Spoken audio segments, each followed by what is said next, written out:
Alright, how's it going everyone? My name is Jovani and welcome back to yet another video. Now in the last video, you guys saw that I bought this car. This is my new 1979 Chevrolet Camaro. And if you guys recall, in that video I said that the thing that was wrong with it was that the transmission did not work. Well, this video was actually going to be about me trying to rebuild the TH350 that was in this car. And then as I was editing, I realized that I didn't really have any footage. I never really talked about anything.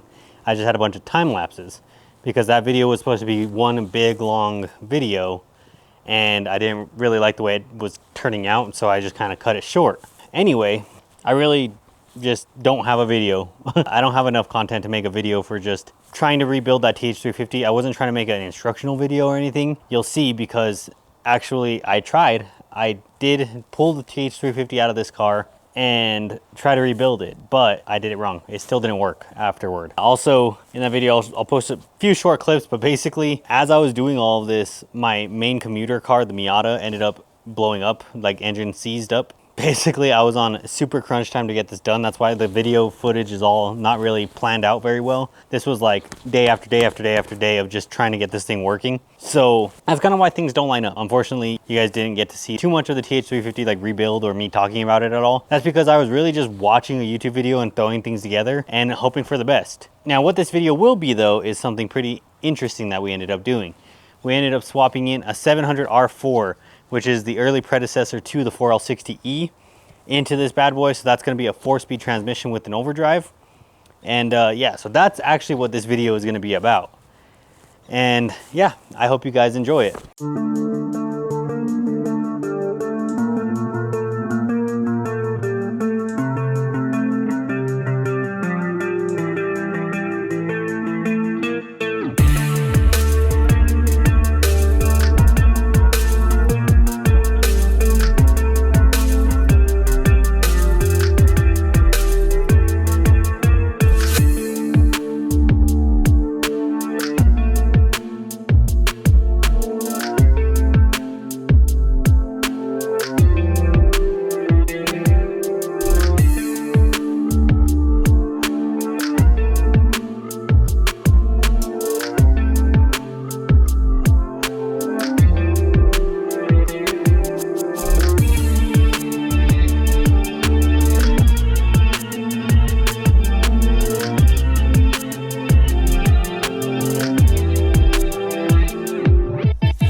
Alright guys, so I've had a pretty freaking rough day today. I was headed to work and the Miata engine seized up.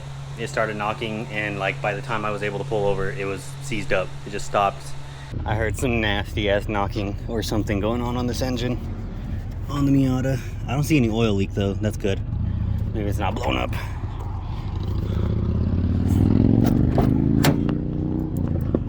Alright, let's see what happened. I did find this random O-ring on the floor. No idea.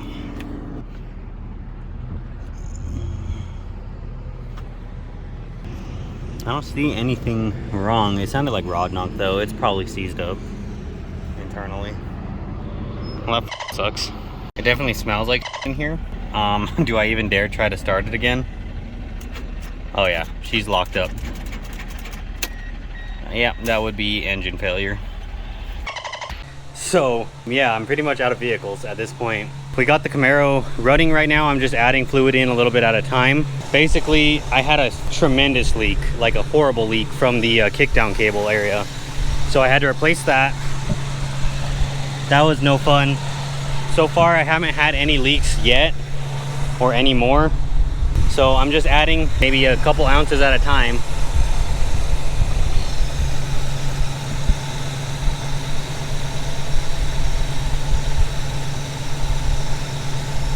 Just like that. I probably got maybe 7 or 8 quarts in there so far. I didn't end up hooking up the kickdown cable just because my bracketry is all wrong. I don't care. I just didn't want it to leak. That was my main concern, is stopping the leak itself. In a second here, once we get maybe the rest of that jug in there, we'll probably get in here and actually test it. The seat got stuck in the forward position, so that's cool. But let's see. I'm just gonna try to put it in reverse here. Okay, it's working in reverse. Whoa, hey, we got something. Put it in drive. Yeah, drive's working as well. So we might be okay. I've been stressing, guys, no joke. Like, I'm gonna be dead honest with you guys. I've been stressing all day long, all week long. I've been at this for a week straight, like no stop. I haven't touched anything else other than this car. And really the reason why is because I was gonna sell the Miata. Now it's not worth anything. And this was gonna be my daily. So if I can get this thing working, I'll be a lot happier of a person. I don't have any other cars at work. I mean, I have a Spagooter, but that thing is so unreliable with the Holly system. I need to put the carburetor back on it and just go back to HEI. But I think I'll probably drop the dipstick in after this. All right, it's a moment of truth. Let's see if I know how to build an automatic transmission or not. Let's see if this thing shifts. All right, let's go reverse. So good so far.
Alright, so it's been a few days. Tried what I could on the Camaro, but it just seems like it's either just stuck in second gear, not shifting to third, not dropping down to first. I don't know. There's a bunch of things wrong.